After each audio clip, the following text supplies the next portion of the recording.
Hi అండి, welcome to my channel. మునక్కాయతో రకరకాల recipes prepare చేసుకుంటూ ఉంటాం కదా. ఇలా ఒకసారి మునక్కాయతో పాలు పోసి కర్రీ ప్రిపేర్ చేసుకోండి, చాలా టేస్టీగా ఉంటుంది. దీన్ని ఎలా ప్రిపేర్ చేసుకోవాలో చూద్దాం రండి. దీనికోసం స్టవ్ మీద ప్యాన్ పెట్టుకొని ఆయిల్ వేసుకొని, ఆయిల్ వేడెక్కిన తర్వాత ఆనియన్స్ని వేసుకోవాలి. ఆనియన్ ముక్కల్ని కొద్దిగా ఎక్కువగానే వేసుకోవాలి.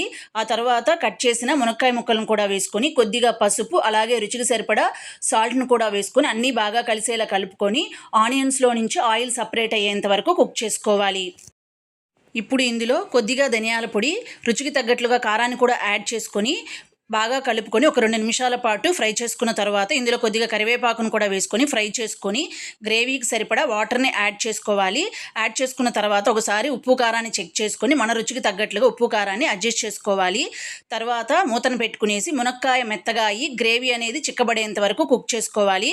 ఇలా గ్రేవీ చిక్కబడి మునక్కాయ కుక్ అయిపోయిన తర్వాత కాచిన పాలను ఒక గ్లాస్ ఇందులో యాడ్ చేసుకొని 1 నిమిషం పాటు కుక్ చేసుకుంటే సరిపోతుంది. మునక్కాయ పాల కర్రీ తయారైపోతుంది. Thanks for watching. వీడియోని లైక్ చేయండి, ఛానల్ని ఖచ్చితంగా సబ్స్క్రైబ్ చేసుకోండి.